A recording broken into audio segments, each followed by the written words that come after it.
bienvenidos a otra charla cultural de ACNIE. Soy el coordinador de las actividades culturales y reanudamos, diríamos, la secuencia de nuestras charlas, y esta vez con una dirigida especialmente, aunque yo creo que va a ser de interés para todo el mundo, pero especialmente dirigida a los navegantes. Tenemos con nosotros a María Intxaustegui, que es una persona realmente notable. Es una persona joven, historiadora, que consiguió el premio iberoamericano de las Cortes de Cádiz con su tesina sobre los astilleros de La Habana, y que su última publicación, Anclas líticas en el País Vasco, ha sido publicado por la Universidad de Oxford. Pero especialmente yo diría que lo que destaca en ella, aparte de esta vertiente académica, es que es una mujer de acción. Arqueóloga subacuática, buzo profesional, patrón de altura y guía de expediciones. Y es realmente en este último apartado en el que nos va a contar su muy amplia experiencia liderando expediciones por todos los mares del mundo. Y de una manera específica nos va a hablar de la navegación por el Océano Austral y la Antártida. Esta navegación, además, tiene la característica de que está ejercida desde un barco clásico, desde un bark de 3 palos, con todas sus cangrejas, con sus gavias, es decir, lo que sería un barco a vela de los de antes. Creo que va a ser, para todos los que amamos el mar y la aventura, va a ser muy interesante tu charla. María, cuando tú quieras. Muchísimas gracias. Para mí es un gusto estar entre, pues como yo digo, ¿no?, entre familia, porque cuanto más se navega, más se abre la mente. Y bueno, más compañeros te encuentras luego, ¿no?, en tabernas, en puertos, en amarres, quién sabe. Entonces, bueno, lo primero, muchísimas gracias por invitarme. Y bueno, yo soy bastante mala presentándome, la verdad es que has hecho una gran presentación. Pero sí, profundizando un poquito en el tema de las expediciones, yo soy patrona de altura y me encanta la vela. Pero cuando digo que me encanta la vela, es la vela tradicional. Y cuando hablo de vela tradicional, es de aparejo cuadrado. O sea, ya tiene que ser todo rizando el rizo, porque un velero de 15 metros de mayor y foque, pues no podía ser suficiente. ¿Y qué es lo que sucede? Que de todos los océanos del mundo, el que más me llama la atención y el que mejor conozco, pues es el Océano Austral. Entonces, digamos que tengo ya 6 años de campañas antárticas, donde en el hemisferio sur, cuando comienza el verano ahí, mediados de octubre, noviembre, dependiendo un poco el parte de hielos, yo me desplace hacia, pues depende un poquito, a veces es Montevideo, a veces es Puerto Natales, por esa zona ya recojo el barco Europa y de ahí empezamos rumbo sur a cortar cuchillo hacia, bueno, 40, 50, 60 y a rock and rollear un poquito. Entonces os voy a enseñar a lo largo de una presentación en qué consiste mi trabajo, qué es lo que hago a bordo, qué es lo que hace el pasaje a bordo, porque yo llevo pasaje y, bueno, pues las maravillas de un lugar que es duro, es muy peligroso, pero engancha. Entonces espero que disfrutéis tanto como yo.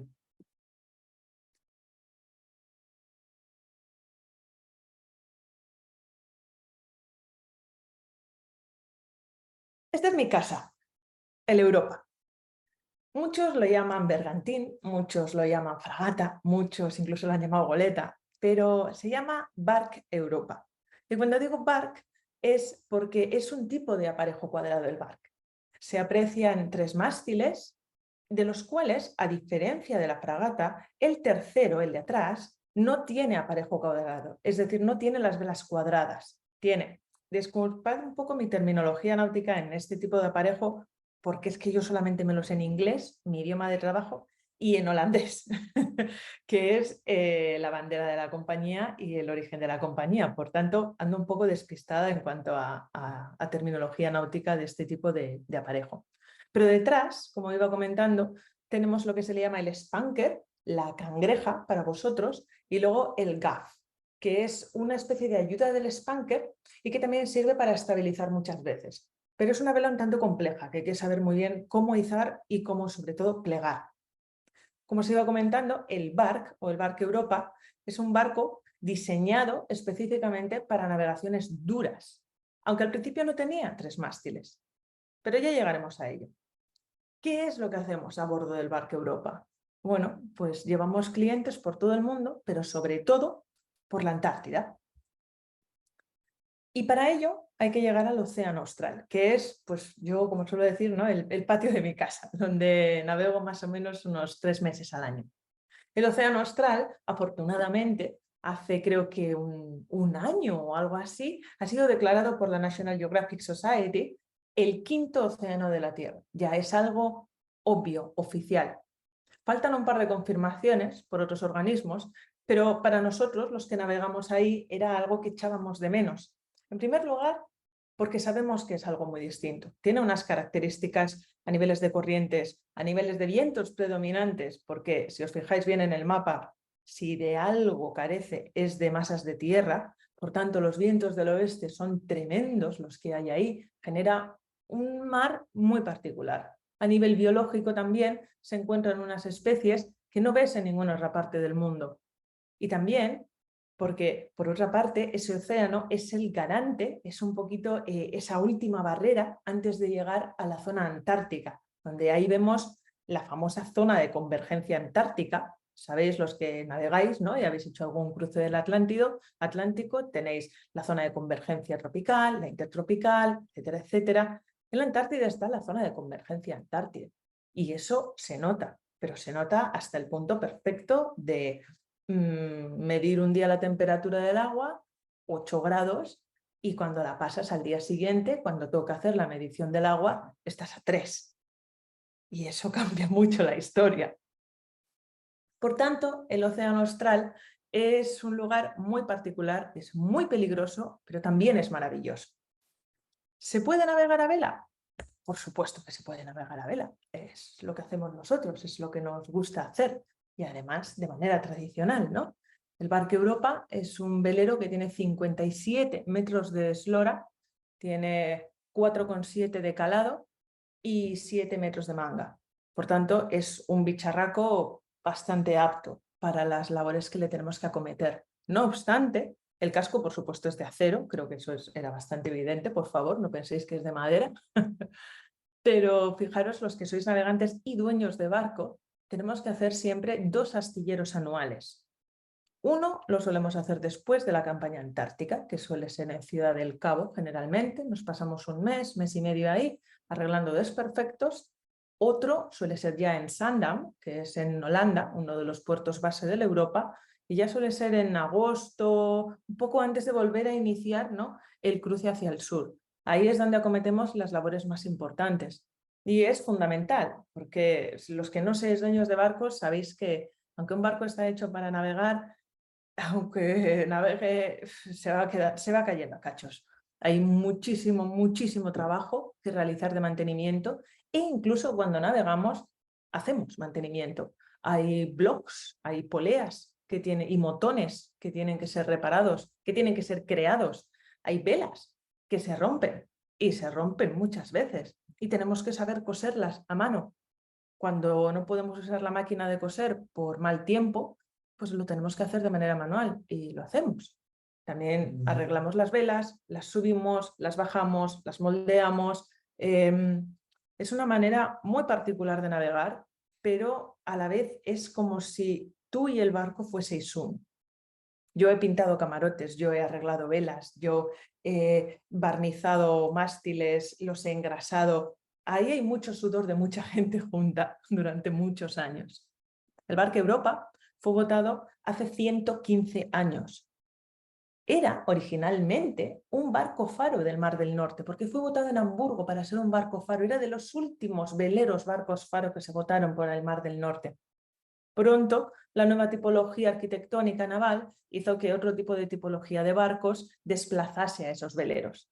Y ahí es donde entra un señor, un holandés, que es famoso por construir submarinos y decide quedarse con ese barco, remodelarlo, ponerle un aparejo cuadrado tipo bark, porque antes no lo tenía, que si no ya me diré dónde pone el faro, el barco, y de ahí empezar a navegar por el mundo.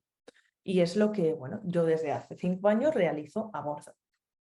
El océano Austral, como iba diciendo, pues es divertido. Y lo normal es que tengas, bueno, pues 4, 5, 6, 7, 8 metros de ola, dependiendo los días.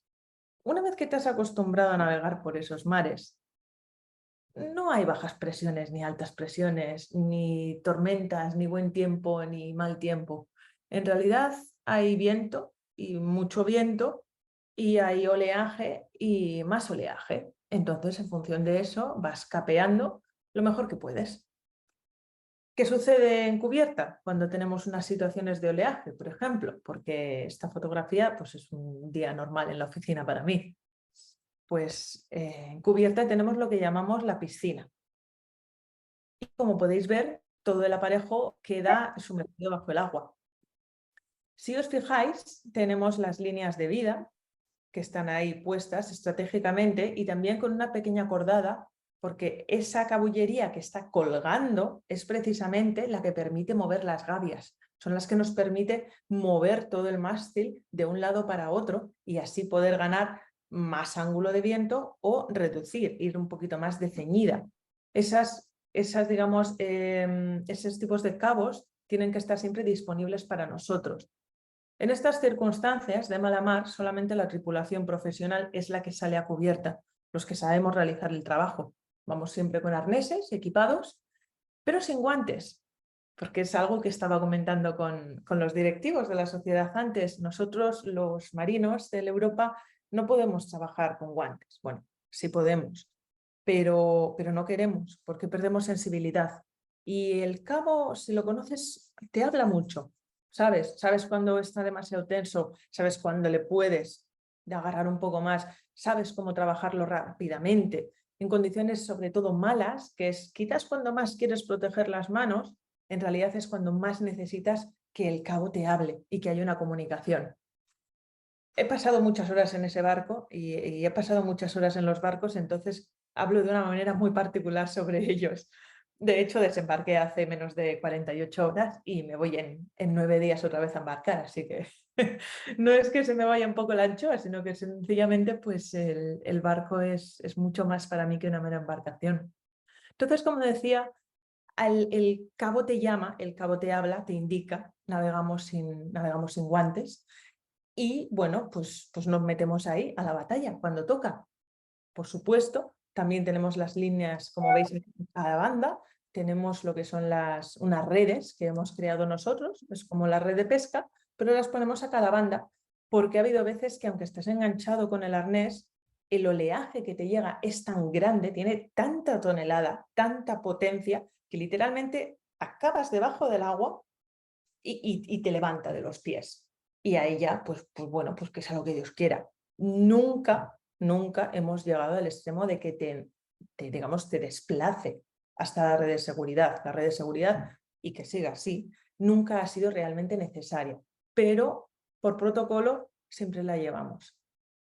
No obstante, tampoco os quiero asustar, es decir, el océano Austral tiene estos momentos de rock and roll que son maravillosos, pero también tiene momentos deliciosos, es decir, tiene unos atardeceres rodeados de albatros, tiene una magia, una vida llenos de ballenas, de delfines, que engancha. Y nosotros, ¿no? Sobre todo los que trabajamos en este tipo de veleros, que tenemos que realizar una función muy particular, que es la de gaviero. Es izar y desplegar la vela, pero para ello hay que desanudarla, porque cada vez que plegamos vela la tenemos que anudar. Si no, empieza lo que se llama en inglés el flapping, ¿no? Y se puede romper. Por tanto, cada vez que se saca un trapo o se quita uno, aquí van los gavieros y chucuchú, subimos por las escalas hasta arriba, el palo mayor arriba del todo, donde podéis ver una de mis fotografías trabajando ahí, tiene 37 metros de altura sobre cubierta. Y cuando hay buen tiempo es absolutamente maravilloso, porque porque estás viendo atardecer, porque estás viendo a los delfines, incluso las ballenas que están pasando a tu lado, el albatros puede volar muy, muy cerca tuyo, sentir el viento. Es una sensación, adrenalina, felicidad, éxtasis, no sé, todo ello junto. Ahora bien, en la foto anterior, quizás a las 3 de la mañana, menos 15 grados, granizo, bueno, lo piensas de manera distinta, pero ya sabemos todos los navegantes que al final la borrasca siempre se acaba yendo y prevalece el buen tiempo y los bonitos atardeceres. Otra de las imágenes más bonitas que nos gustan a los que navegamos por el Océano Austral es cuando vemos por primera vez, sobre todo cuando volvemos de la Antártida y estamos pasando el estrecho de Drake o el mar de Oces, a mí me da exactamente igual quién lo mencione y cómo lo mencione, y ves Cabo de Hornos. Esta fotografía la tomé en mi última campaña antártica y habíamos tenido un Drake malísimo, malísimo, malísimo. 5 días de vientos que nos venían de frente en proa, que no había manera de maniobrar, que daba unas cabezadas impresionantes. Luego de repente teníamos una especie como de calma chicha. Bueno, lo que es un Drake normal, es decir, ahí pasa de todo, ¿no? Durante 5 días de navegación en esas latitudes tan extremas y en ese pedazo de mar tan extremo. Pero cuando ves al final el Parque Nacional de Cabo de Hornos, ya te llevas la gran alegría. Porque sabes que no te queda nada ya, unas 20 millas, 25 millas, para poder hacer la virada y entrar al estrecho de Beagle. Que ojo, no sé cuántos habéis tenido experiencia en navegación polar o patagónica, como yo digo, pero no hay que fiarse del estrecho de Beagle. Sí, zumo, tomates. Claro, es decir, el estrecho de Beagle, depende cómo vengan los vientos, sobre todo los catabáticos venidos de los glaciares, te puedes encontrar con 40, 50, 60 nudos fácilmente. Alguna vez hemos tenido al práctico a bordo. Recordad, nosotros somos un velero profesional, estamos catalogados como embarcación solas, nosotros somos todos marinos mercantes, por así decirlo. Entonces estamos sujetos a leyes de navegación profesional, no recreativa, y tenemos que tener un práctico a bordo. Los prácticos ya nos conocen.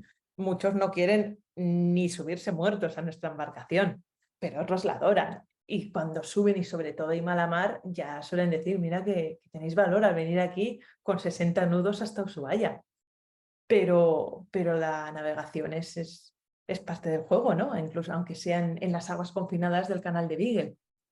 Pero eso ya es una vez que ya has pasado el Cabo de Hornos, es como para nosotros el gran alivio, ¿no? de un trabajo bien hecho, otra campaña bien realizada, y ya es tiempo de pensar un poquito en la vida en tierra.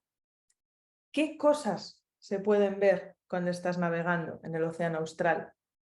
Pues sobre todo unos de mis seres favoritos, ¿no? Que son mis colegas los albatros. El albatros es un ave marina. Recordad que un ave marina es básicamente un pájaro, ¿no? Eso lo sabe todo el mundo, pero suele tener una nariz tubular y tiene los pies palmeados. ¿Qué quiere decir? Un ave marina vive en el mar. Y cuando digo vive en el mar, quiere decir que se pasa un mínimo de entre 7 y 8 meses al año en la mar, sin tocar tierra. Por tanto, son aves muy particulares. Entre ellas, pues bueno, claro, ahí tenemos al caballo ganador, ¿no? El ave más grande, el ave marina más grande de todas, el albatros errante o el albatros real.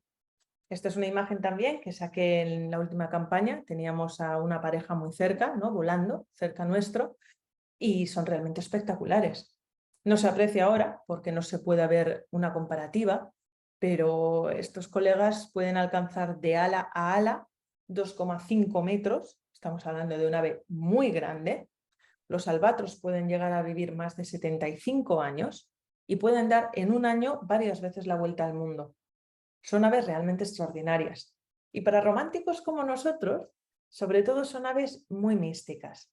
En la, digamos, literatura fantástica, ¿no? en el misticismo marinero, se dice que el albatros es el alma de un marino que murió en la mar, que cayó por la borda y murió en la mar, y por tanto los albatros son la reencarnación de aquellos marinos que fueron, bueno, absorbidos por la mar.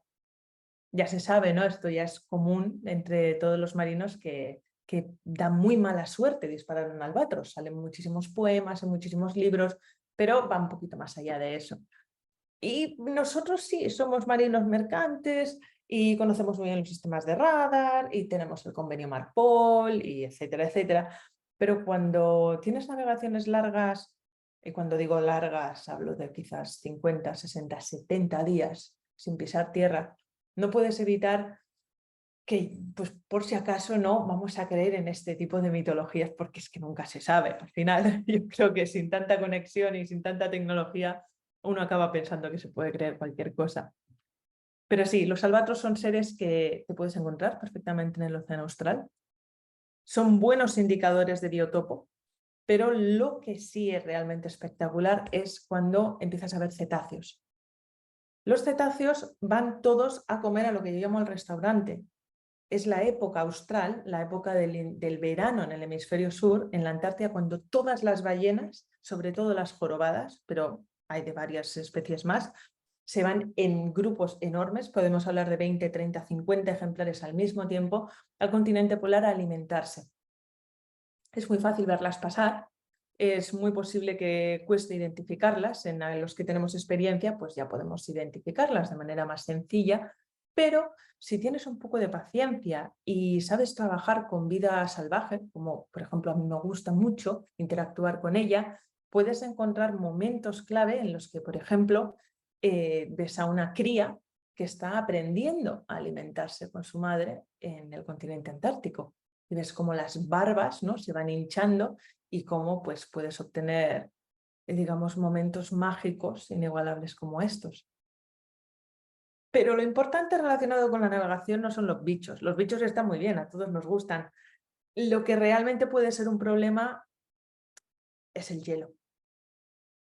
Y lo que se convierte en problema luego se acaba convirtiendo en adicción, porque el hielo es maravilloso, es decir, tiene unas características muy distintas, piensas que es simplemente evitarlo, pero hay mucho más detrás de ello. Esto es hielo que sale de la plataforma, es decir, es hielo terrestre o es hielo marino. El hielo antártico no tiene nada que ver con el hielo de Groenlandia. Y hay diferentes tipologías y diferentes tipos de grosores, algunos muy peligrosos, otros no tanto. Tiene toda una serie de conocimientos que a mí que me encanta y hago mucho guardia de hielo. De hecho, soy la que más guardia de hielo se mama en el barco, y ya os explicaré lo que me parece algo fascinante. Volviendo un poquito al barco, para saber qué es lo que hacemos realmente ahí, aparte de chupar frío. El barco Europa es, como decía, un velero de aparejo cuadrado tipo bark. Cuando navegamos, sí, ponemos todo el trapo. Es decir, nosotros no tenemos este modelo ni como buque escuela, ni como algo, digamos, de enseñar para una película o para hacer bonito. Es un barco que se hizo para navegar y es un barco en el que habitan navegantes. Entonces sí, usamos absolutamente todo el trapo que se puede. Ahí estáis apreciando solamente 5 velas cuadradas si atendéis a los 2 mástiles principales. Pero tenemos una sexta, la que se llama la vela del cielo, la skysail. La vela del cielo la quitamos y la ponemos a placer. Y es una maniobra muy bonita, pero que cada vez que la tienes que, digamos, plegar y desplegar y hay que subirse hasta arriba, tienes que saber muy bien lo que estás haciendo. Por tanto, como veis, a pesar de que tiene 27 velas, en realidad la navegación no es complicada. Es decir, no deja de tener un aparejo cuadrado, velas cuadradas, no te da mucha maniobra para ir de ceñida, no son barcos para ir de ceñida, pero de través flipáis. De través, ¿cómo os cuento? De través su velocidad buena son 10 nudos. Y 10 nudos con semejante barco cortando las olas desde el bauprés es una absoluta maravilla. Aquí estamos, por ejemplo, navegación en el océano austral, como debe ser, y hemos decidido que solamente vamos a llevar, porque ya es más que suficiente, lo que es de las velas cuadradas, la principal, y luego la de, en inglés, porque la terminología solamente la conozco en inglés, el lower topsail. Con esas ya son suficientes, bien tensadas, bien puestas en el ángulo correcto y luego un par de foques, pero no muchos más. Y con eso ya está, ya alcanzamos los 7, 8, 9 nudos inclusive. Muchas veces solemos tener el spanker y el agaf, las cangrejas que vosotros decís, para que nos ayuden un poquito en la estabilidad y sobre todo con el timón, porque el pasaje es el que lleva el timón. Porque nosotros, cuando traemos al pasaje a nuestras aventuras, no les llevamos de crucero todo incluido, ni muchísimo menos. Les llevamos a que hagan deporte y gimnasio, como yo digo. Es manual. Es un barco de 115 años, ¿vale? Todo es manual y, por tanto, toda fuerza humana y todo músculo cuenta. Unos con mayor pericia y otros con menor. Aquí, por ejemplo, está el pasaje aprendiendo a levantar una gavia entera, porque las gavias también son móviles y se suben y se bajan por seguridad. Entonces aquí, por ejemplo, estamos izando una gavia. Les enseñamos el aparejo, les enseñamos todo el velamen. Aquellos valientes que no tienen vértigo, les enseñamos también a escalar. Se calzan el arnés y venga, para arriba conmigo, a plegar y desplegar las velas todo el rato. Y tienen que hacer guardias. No son guardias como las mías. Yo trabajo 6 horas sí, 6 horas no. 6 horas sí, 6 horas no. Pero ellos creo que trabajan unas 4 o 5 horas al día, de 24 horas. Por tanto, no es mucho. Pero en esas 4 o 5 horas al día tienen que estar haciendo el avistamiento, por si ven algo, y eso en hielo a veces es muy importante, y tienen que llevar el timón. Les enseñamos a llevar el timón. Porque seamos honestos, no es ciencia nuclear llevar un timón. Y es importante, van en pareja siempre, tenemos una rueda muy grande y a veces hay que hacer mucha fuerza, hay que saber llevarlo bien. Pero hasta el momento, y no es broma, lo llevan por el pasaje de Drake, lo llevan por la Antártida, lo llevan por el Océano Austral, en todo momento lo llevan ellos, a no ser que veamos una situación realmente de peligro, que tenemos que hacer una maniobra rápida y entonces cogemos nosotros el mando del timón. En esos casos, desde luego, nunca suele haber ningún problema por parte del pasaje, pero tenéis que tener en cuenta que ahí siempre hay mucha seguridad. Es decir, nosotros, la tripulación profesional, sabemos muy bien lo que hacemos y nosotros somos los que decidimos cómo trimamos las velas o qué trapo ponemos o quitamos. Por tanto, el pasaje realmente se inmiscuye muchísimo, pero todo lo que ellos desean. ¿Que nunca has navegado? ¿Que no te sientes cómodo? No pasa nada. Es decir, pues te digo, mira, tú tira de este cabo, tú suelta de este cabo, fin del problema. ¿Que te quieres involucrar? ¿Que quieres incluso ser uno más de nosotros? Bienvenido seas. Vas a subirte conmigo, vas a tirar, vas a coger, vas a hacer de todo, vas a llevar el timón y vas a ser uno más de nosotros. Ahí dejamos un poquito de manga ancha para que la gente vea viva, ¿no? Lo que es una navegación tradicional de otra época. Y esto, como es una charla para navegantes, pues creo que era de recibo que se enseñase el puente de mando.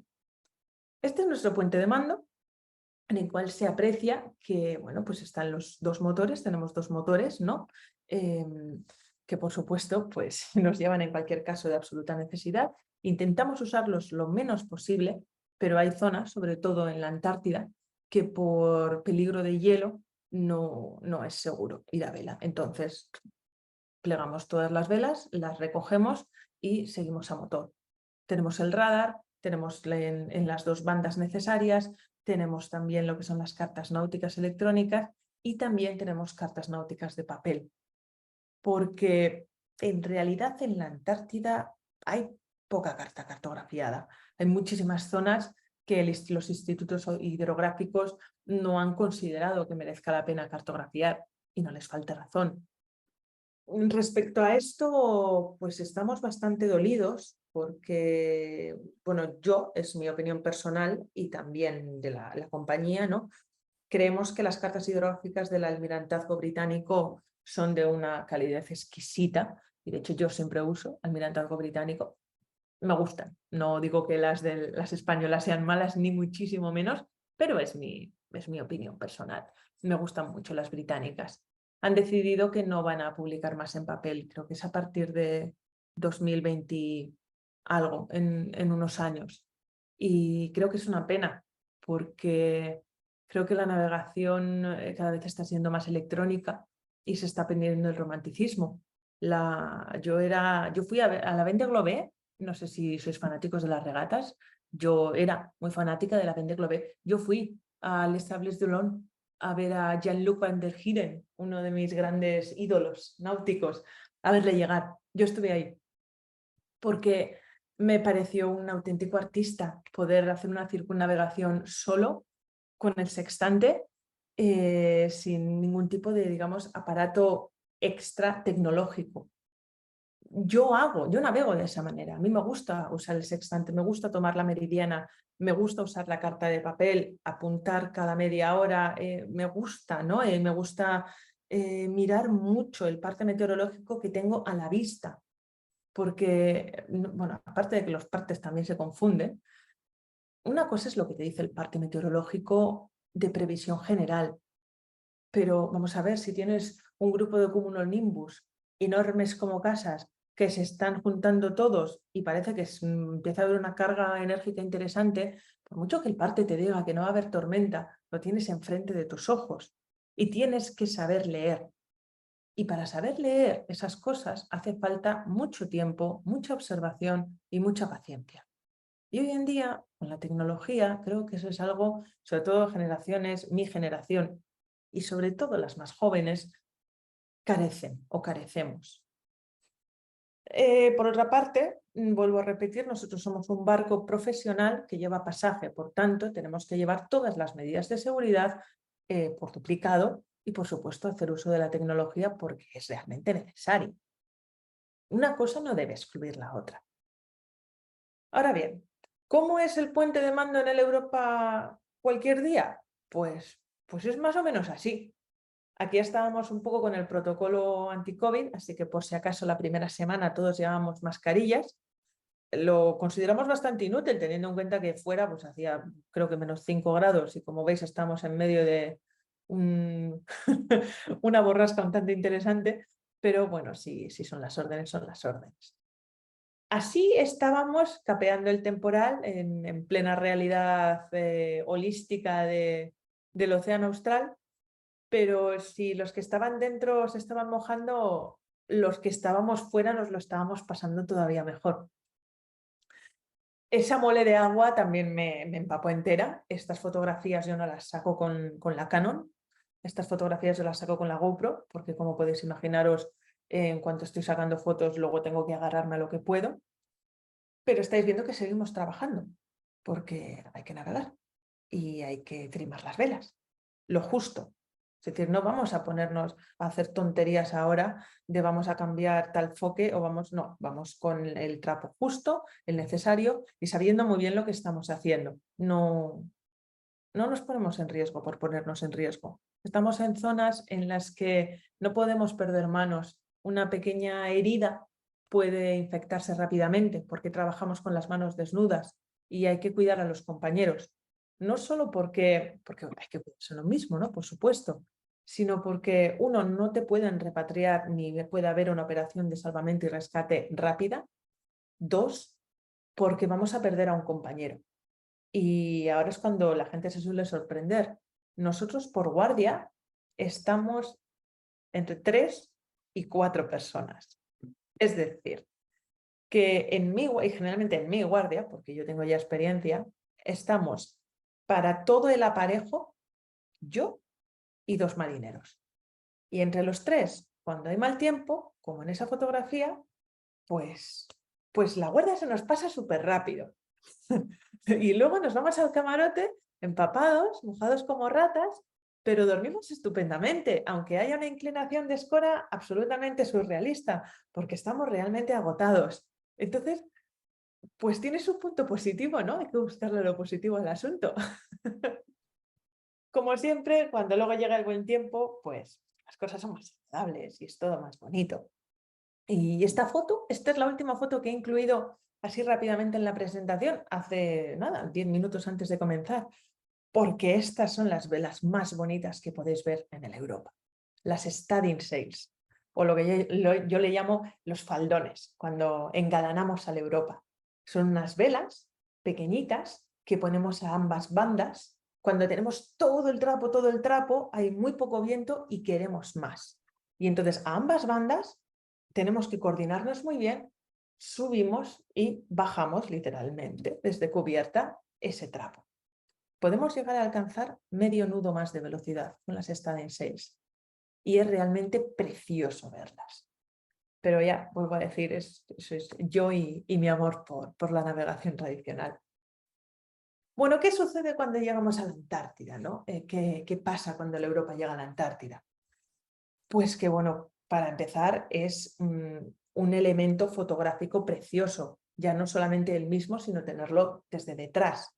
Cuando suelo enseñar a sacar fotografías, tenemos aquí, por ejemplo, de frente a una foca leopardo, uno de los pocos depredadores antárticos, y detrás tenemos a la Europa, así muy difuminado, pero se ven bien los mástiles. Cuando llegas a la Antártida, lo primero en lo que tienes que fijarte, o incluso antes, es en el hielo y en la navegación polar. Que, por ejemplo, en este iceberg nos encontramos con una colonia de pingüinos que vivían ahí, que no sé muy bien qué hacen ahí, porque lo que tienen que hacer en esa época es reproducirse. Pero bueno, no sé, pues no sé, pues estarían ahí de vacaciones o les llevaría a algún lado ese iceberg, quién sabe. ¿Qué sucede en la navegación polar? Es decir, ¿cuál es un poquito el intríngulis que puede tener eso? ¿En qué se diferencia de una navegación de altura por el Pacífico, por el Índico, por el Atlántico? Pues en el frío, en el hielo, como ya he dicho, en los icebergs. Ahí estaba yo arriba del todo, en la fotografía de la derecha se puede ver cómo estoy en la upper topsail, no estoy en la última de todos, estoy en la penúltima, porque así veía mejor, y estaba atenta a ese tabular. Eso es un iceberg tabular, de forma no rectangular, ¿no? Pero con ángulos muy planos, más o menos de 90 grados. Pueden llegar a ser increíblemente grandes. Y cuando digo increíblemente grandes, es que camino de la isla de Georgia del Sur, en diciembre del año pasado, nos llegó un aviso a la navegación de un iceberg tabular que se había desprendido de la plataforma continental antártica, ¿no? Del propio continente, porque los icebergs tabulares es hielo de tierra, no hielo marítimo, de, ojo al dato, 70 millas de largo. Es decir, estamos hablando de islas enormes, hasta donde alcanza la vista. Estamos hablando de una isla que flota, además, que solamente el 8% está por encima de la superficie y que algo tan descomunal crea su propio microsistema. Tiene su propia corriente, sus propios vientos que se están generando ahí por esa diferencia de temperatura tan drástica, ¿no? Entre el mar y esa plataforma de hielo tan grande. Es algo a evitar y por tanto hay que tener mucho conocimiento y bueno, pues templanza la mayoría de las veces. Otro de los problemas que nos encontramos cuando tenemos mucha, digamos, precipitación, y cada vez está habiendo más precipitación en la Antártida, es la nieve. Y estas imágenes son preciosas y pues digamos una temática bucólico-pastoril realmente maravillosa, pero esto es muy peligroso. Es decir, yo cuando tuve que subirme arriba del todo y de repente vi el percal, dijeron, no puede ser, a mí no me pagan lo suficiente para esto es imposible. Estas son fotografías tomadas de noche, porque ahí no hay noche de verdad cuando estás en pleno verano. Entonces es como una neblina así muy mística, muy bonita. Es una pena, por un lado, porque no ves las estrellas, pero por otro, pues genera este dramatismo, ¿no? Polar que a mí me encanta también.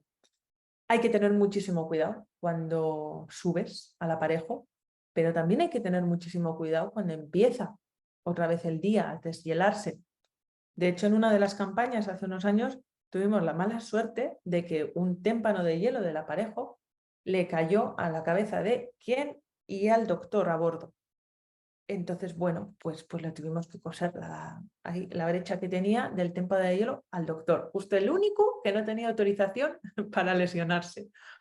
Pero hay que tener cuidado, es decir, puede ser peligroso. Sobre todo, bueno, desde luego resbalones, etcétera, etcétera. Solemos limpiar mucho la cubierta, procuramos que el pasaje no salga a no ser que hayamos limpiado, pero a veces es imposible porque ves que el agua barre la cubierta y se está helando en ese momento. Pero por otro lado es también parte de la magia y el juego, ¿no? ¿Cuántas veces vais a ver un barco semejante así de bonito? Pues también se va con precaución, agarrándose poquito a poco a las zonas donde no haya hielo, que son muy pocas, y se disfruta. Yo hablaba antes de las guardias de hielo. En estas situaciones es cuando generalmente se escoge al piloto polar o a alguien de experiencia, en este caso soy yo, la guía de expedición, que soy básicamente la que, como yo digo, ¿no? Si quieres un resumen de mi trabajo a bordo es, yo mantengo con vida el pasaje. Yo lo que hago es, aparte de formarles y de darles charlas, no solamente a nivel náutico, sino histórico, biológico, geológico, les muestro la Antártida y luego me los llevo en las Zodiacs para que vean la Antártida desde el propio continente. Pero ya hablaremos de ello un poco más adelante. Las guardias de hielo. Las guardias de hielo son esto, básicamente. Y esa que está ahí arriba del todo soy yo, chupando frío, como una condenada.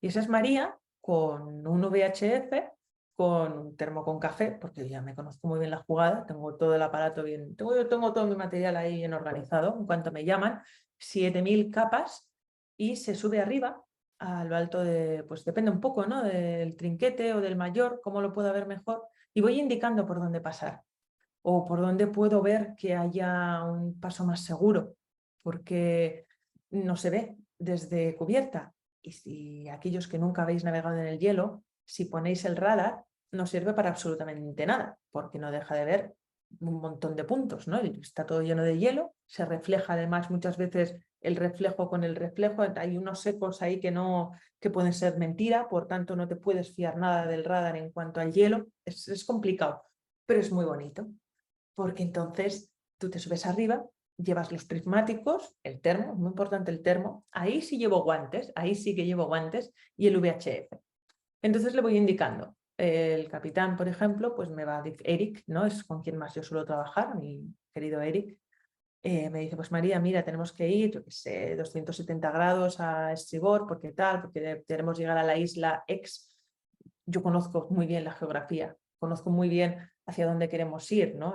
Pues al final es parte de mi trabajo, establecer un plan de viaje con el capitán y ver dónde les podemos llevar al pasaje a que vean lo más alucinante del continente blanco. Y entonces le voy indicando, mira Eric, creo que a 3 grados a estribor vamos a tener un growler o vamos a tener yo qué sé, un iceberg X de esta tipología, pero va a pasar, estoy viendo una corriente que es posible que tenga medio nudo o dos, espera un poco, reduce o vamos a intentar pasar entre estos dos tabulares, bueno, soy sus ojos, por así decir. Y es bastante extenuante, parece que no, pero es un trabajo muy cansado, tiene bastante punto de adrenalina, pero está muy guay. A mí me gusta mucho. Y una vez que ya llegas a lo que es el continente, pues es momento de disfrutar. Es momento de regodearse, ¿no? Con los ojos, con un paisaje que nunca has visto antes. Un paisaje que además pasa de ser absoluto silencio a todo un caos de vida, porque vamos en la época en la que todos los animales van a ir a reproducirse o a alimentarse.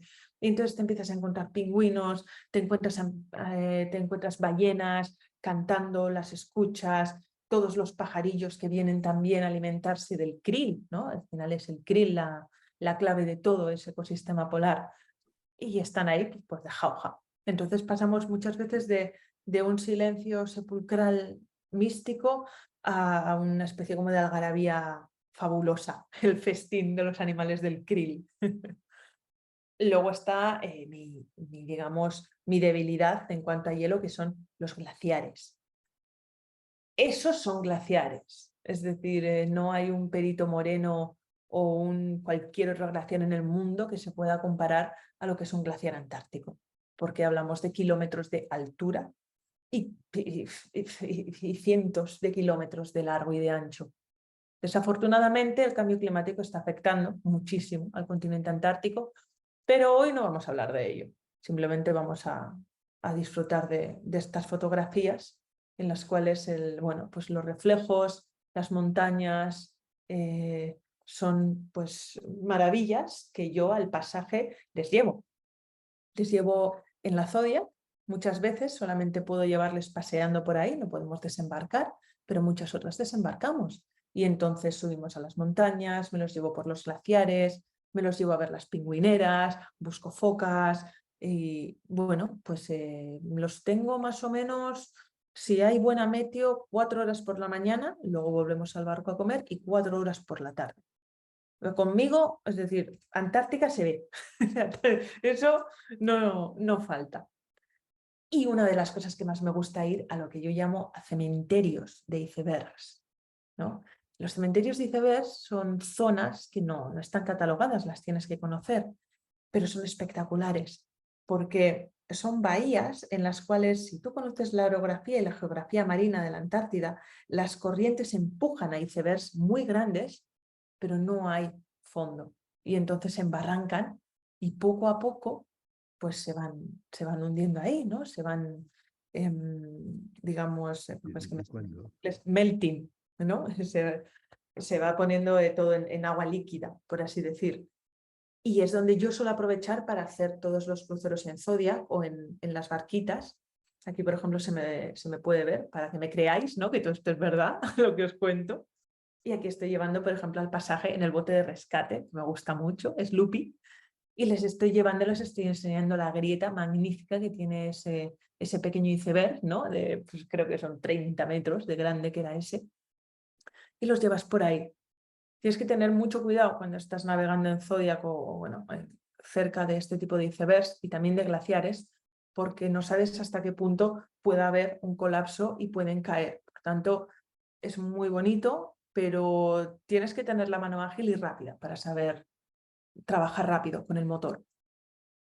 Ahí, por ejemplo, podéis observar que no hace especial frío, es decir, yo incluso no llevo ni el gorro y llevo las gafas de sol, pero un día normal antártico pues hay que abrigarse bastante, porque las temperaturas pueden llegar incluso a los 16, 17 grados si hace mucho sol, pero lo normal es que estén rondando el 0,5 grados. Y si estás navegando o vas de noche, todavía más frío. Zonas de ventisca o zonas particularmente, digamos, peligrosas a la hora de desembarcar Zodiacs, porque yo me ocupo también, ¿no?, de desembarcar el pasaje de las Zodiacs, yo suelo llevar un traje seco de navegación. Me mantiene seca, me puedo meter en el agua y priorizo la seguridad del pasaje, por supuesto. Como siempre, esto se trata de saber lo que haces y de tener un gran equipo contigo en el cual delegar. Navegación en Zodiac con el hielo, pues no tiene mayor misterio. Yo recomiendo que, bueno, recomiendo no, hacedlo, de verdad, me caso. El motor libre, el motor suelto, que pueda ir levantando la hélice siempre. Nunca lo ancléis. Es un poco más complicado a la hora de navegar, pero bueno, ahí no se van a hacer carreras, por tanto no hace falta que esté anclado y os va a permitir que cuando choque contra el hielo se levante y la hélice no sufra. Y luego en proa una red siempre, una red donde pueda chocar, ¿no?, la goma quede siempre bien protegida. Y luego también porque es que las focas leopardo, que es uno de los pocos depredadores que hay en la Antártida, les flipan las burbujitas que genera el motor y la hélice de la Zodiac. Entonces, claro, es muy posible que os sigan. ¿Y cómo va a testear qué es esa cosa, ¿no?, la foca leopardo? Mordiendo, y generalmente a la proa. Entonces, pues bueno, pues así no tenéis un susto con una foca leopardo que os quiere pinchar la Zodiac, ¿no? Es un poquito doble seguridad. Una red en proa no cuesta nada y el motor siempre que no esté anclado.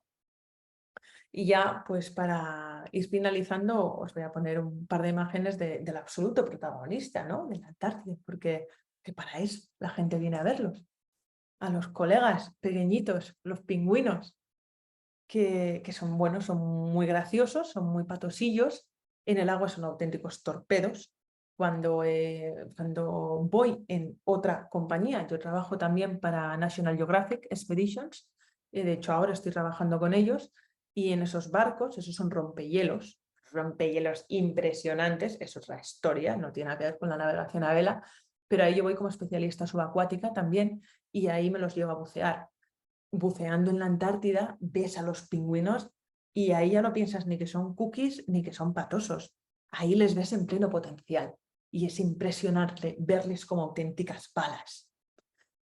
Cuando la gente me suele preguntar si vamos a ver pingüinos en la Antártida, siempre les digo que no se preocupen, que va a haber pingüinos. Pero es que, y me suelen decir, pero ¿vamos a ver suficientes pingüinos? Yo les vuelvo a decir, de verdad, no hay problema, vais a ver pingüinos. O sea, por pingüinos no va a sobrar. Pero cuando digo que no va a sobrar, es que no va a sobrar. No hay ningún problema. Esta es una fotografía digna de Buscando a Wally versión pingüino. La fauna que se puede encontrar en estas regiones es absolutamente increíble. Pero todos estos colegas, cuando empieza a llegar el otoño austral, ¿no? Por estas fechas ya se han largado todos. Hace tiempo, estamos a 27 de abril, ya para mediados de marzo todo vuelve a quedar vacío. La Antártida vuelve a doblar, porque siempre todos los años la Antártida dobla su dimensión en hielo, vuelve a helarse absolutamente todo. Nosotros, bueno, nos empezamos a replegar también y empezamos a subir rumbo a la isla de Georgia del Sur, rumbo a la isla de Tristan da Cunha, rumbo a Ciudad del Cabo, en Sudáfrica, donde realizamos ahora mismo, estarán ya a puntito de llegar a Ciudad del Cabo, me imagino, donde estarán en el astillero y subirán para Europa. Y de ahí, pues harán otra vez el astillero y si todo va bien, volveremos a comenzar en octubre, noviembre del año que viene otra campaña antártica a bordo del barco Europa. Espero que hayáis disfrutado mucho de esta charla. Para mí, bueno, ha sido un placer, ¿no? Contar un poquito mis aventuras polares. Y bueno, en esta fotografía, por favor, esto no lo hagáis en casa. Esto soy yo con mi compañera que nos encanta zambullirnos en aguas antárticas y subirnos a pequeños icebergs, pero no es recomendable para personas con hipertensión o potenciales problemas cardíacos. Lo demás ha sido un auténtico placer y cualquier comentario, preguntas o lo que tengáis, pues hacemos ahora un pequeño coloquio. Muchísimas gracias.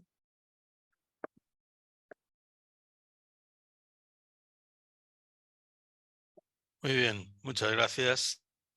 María, nos has dejado absolutamente impresionados Y envidiosos. eso que algunos hemos navegado en condiciones realmente también duras, pero nada que ver, pero vamos, ni imaginarlo con algo parecido a lo que tú hoy nos has contado. Entonces ahora vamos a abrir el diálogo. Os voy a pedir, por favor, que lo hagáis por medio del chat, que yo estaré controlando y organizando para, de alguna manera, integrar preguntas que pudiesen ser de alguna manera similares. Tenemos como unos 20 minutos de coloquio y estamos a vuestra disposición.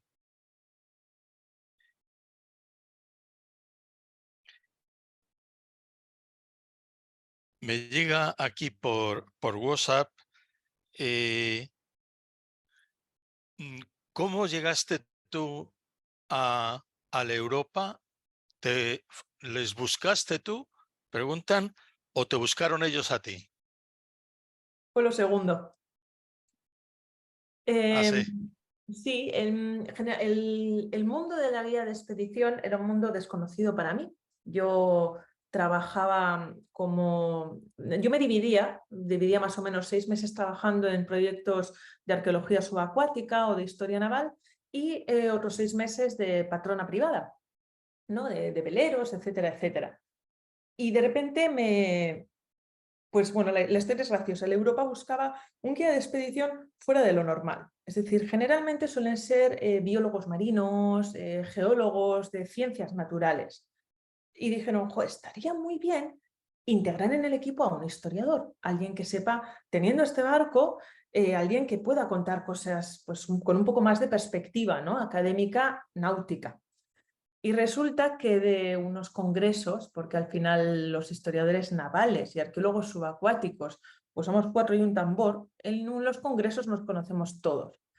Y entonces, básicamente en la Universidad de Utrecht y en la Universidad de Groningen, ambos en Holanda, le recomendaron, mira, estoy buscando esto es española, pero está zumbada y es para vosotros. Esta sí que sí.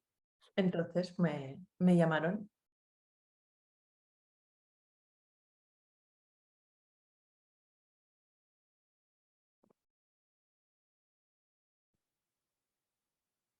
No te oigo, creo que has Que en la Antártida y en Holanda, que cómo pronuncian tu nombre. Eso es muy divertido. Eso es muy divertido. Pues de hecho, cuando en una de las travesías, bueno, siempre en navegaciones más largas de 10 días o así, se hace como un trivial, ¿no?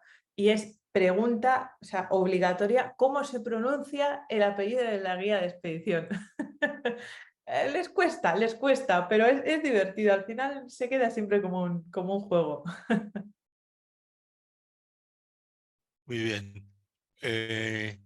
Preguntan también qué recorridos, fechas, duración, precios, cómo se financia el proyecto. Vale, la financiación es sencilla, con vosotros, es decir, con el pasaje. También, como sois navegantes, es importante decir que el 80%, yo diría que más, pero el 80% mínimo se va solamente a mantener esa embarcación.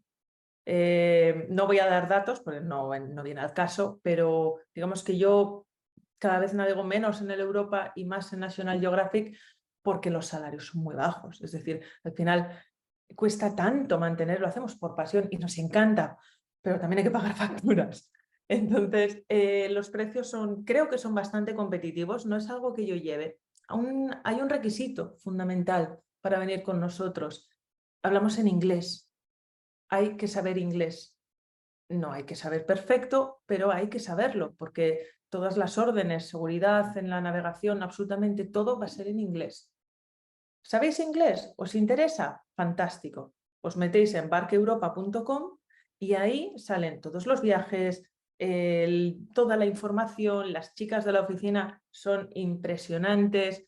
Les podéis preguntar, oye, ¿en qué viajes está María? Yo quiero que esté María ahí y tal, y os dirán en qué viajes antárticos estaré, o si esa temporada no voy con ellos, voy en la siguiente. Pues yo creo que ellas os pueden atender estupendamente y ellos tienen toda la información.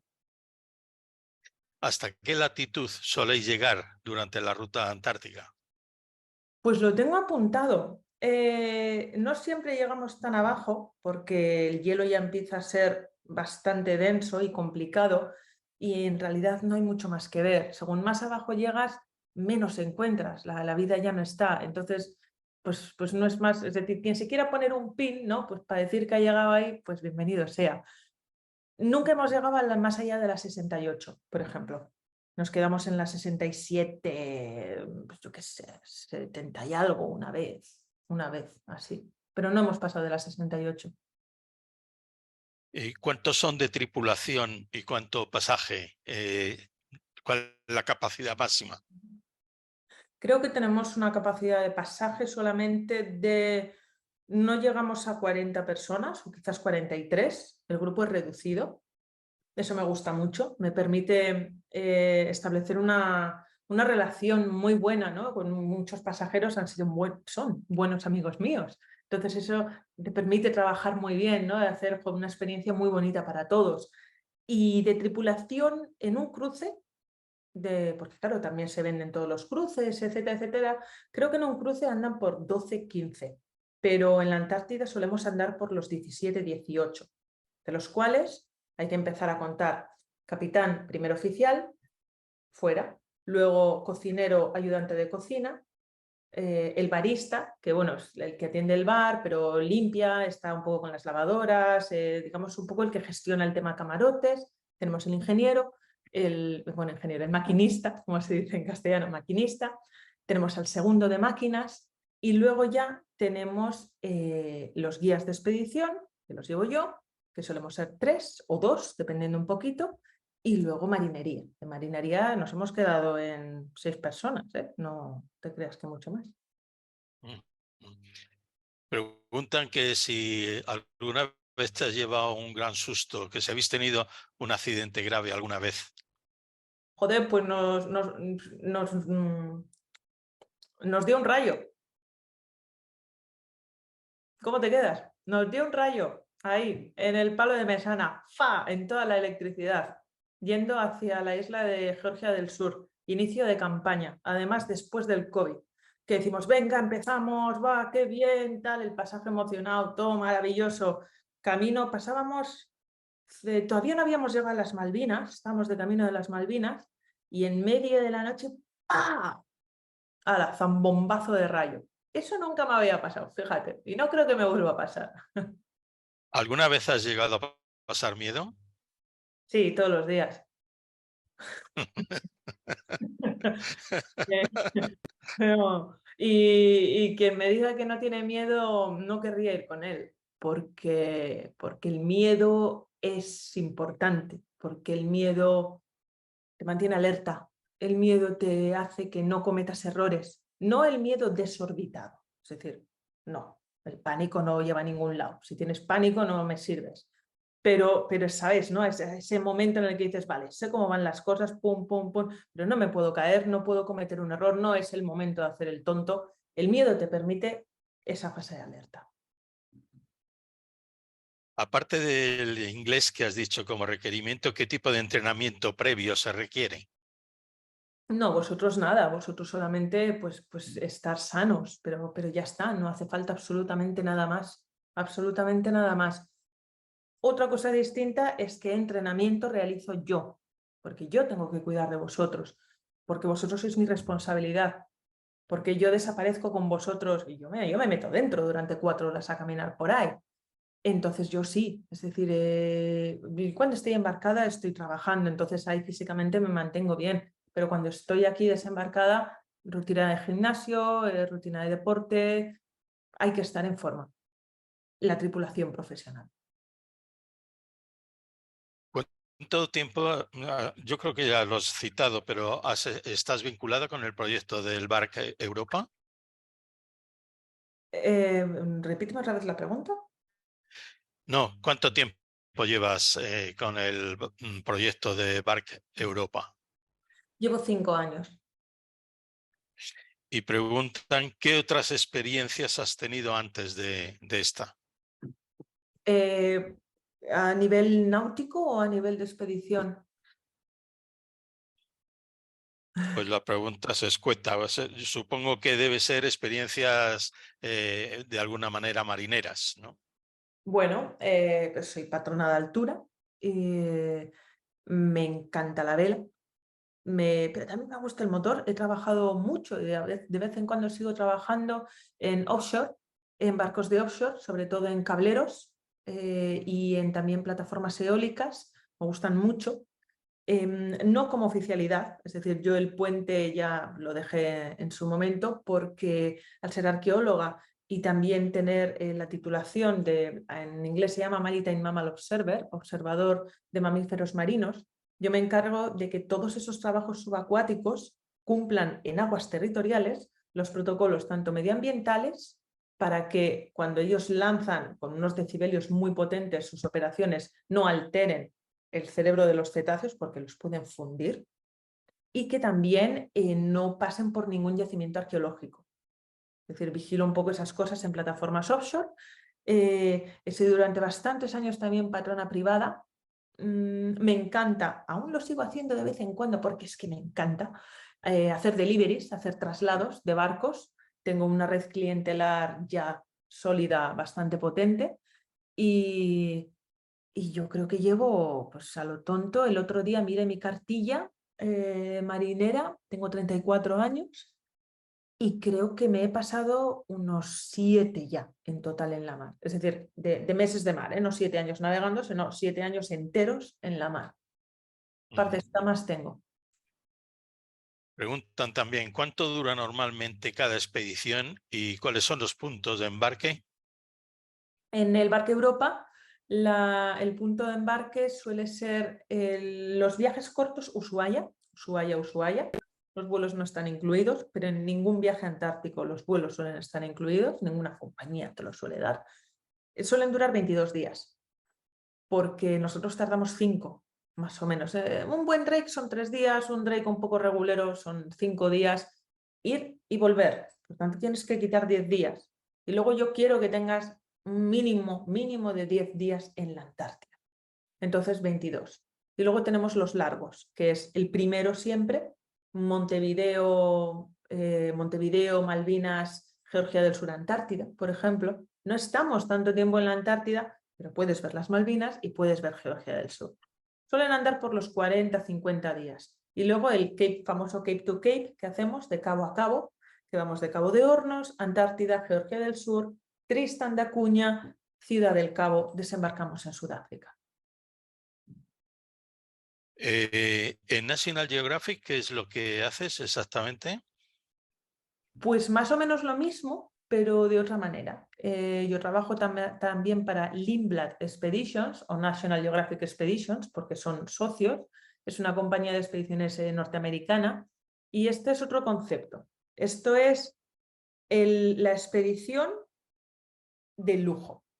Es la mejor compañía. Si en algún momento dado queréis, no es porque esté yo, es decir, de hecho yo lo rechacé varias veces cuando me intentaron contratar, pero me mandaron los informes de sostenibilidad, me mandaron todo el trabajo que hacen, me mandaron cómo hacían las cosas y es que me enamoraron porque es turismo de calidad, pero de lujo. Hacen unas bueno, pues es que tengo mini submarinos, ¿sabes? Para jugar, es que te vienes a bucear conmigo, me los llevo a bucear. Es otro nivel muy distinto, no son comparables, pero vienen a ser lo mismo.